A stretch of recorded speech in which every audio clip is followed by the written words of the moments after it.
देखें मेरे पीछे कितना रश है। और अभी अगर मैं आपको बाहर से भी दिखाऊंगी कि कितने लोग जो है वो ये छोड़ के सोसाइटी जो है वो मूव कर रहे हैं और मैं ऐसे जो है वो सड़क पर खड़ी हूँ।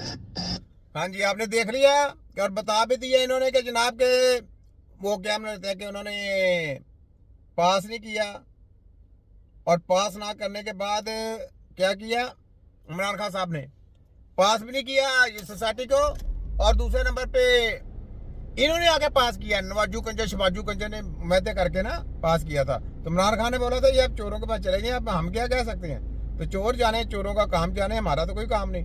ठीक है, तो ये लें यहाँ पे एक चीज मैं आपको सुनाई, जो रोटी चुराए पाकिस्तान के कानून दानों से मैं कहने लगा हूँ। ये सुने जरा मैसेज, एक बड़ा प्यारा मैसेज है। ये जरा मेरा जो स्टैंड है ना ये जरा नीचे आ जाता तो फिर बार बार मुझे सेट करना पड़ता है।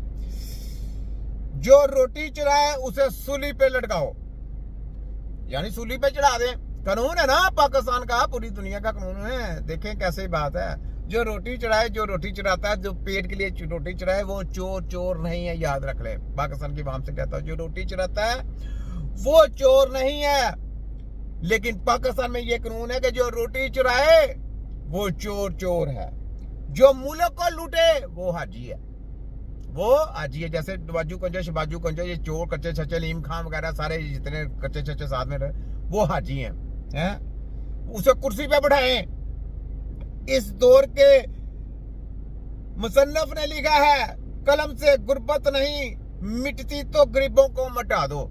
ये वो कहते हैं कि हम किसी गरीब को नहीं रहने देंगे। इसका मतलब ये है कि गरीबों को मिटा दें, मार दें, कत्लो गारत कर दें, उनकी कत्लेआम कर दें, उनके ऊपर इतने इतने बोझ डाल दें कि वो उसी बोझ को ना सह सके और खुदकुशी करने पे मजबूर हो जाए। ये है वो जनाब जिसका मकसद, मैंने कहने का मकसद ये है। तो ये पाकिस्तान ताकतों से कहता हूँ, अपने आप को देखें, कौमों को तरक्की की राह में जाने दें, कौमों को तरक्की करवाएं, कौमों को बिल्कुल बेरहम ना छोड़ें।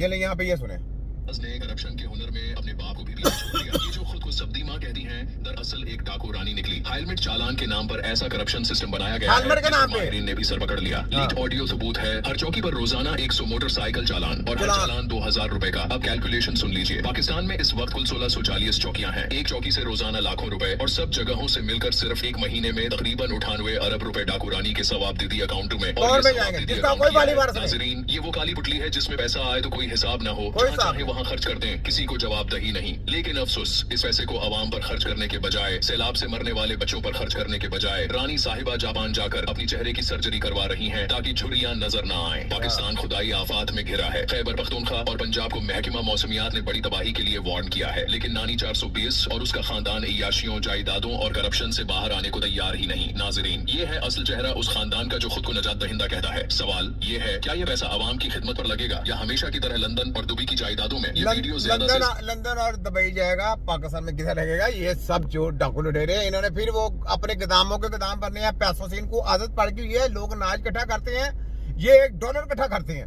लोग अनाज इकट्ठा करते हैं अपने घर बार के लिए, बच्चों के लिए, कुछ खाने पीने की चीजें इकट्ठी करते हैं। लेकिन ये ऐसा करप्शन वाला टोला है जो डॉलरों से प्यार करता है, डॉलर इकट्ठा करता है। सुनाओ तुम्हारी 80 की 80, सुनाओ अलीम खान, नवाजू कंजर शबाजू कंजर और मरियम अरसद जाली, तुम्हारे सबकी 80 की 80। छोटा हकीम, मैं बैंडे बजा के रख दूंगा तुम्हारी, तो मैं नहीं छोड़ूंगा सबके। तुम लोगों ने वाम के साथ बेड़ा गर्क कर रहे हो, वाम का सत्यानाश कर रहे हो।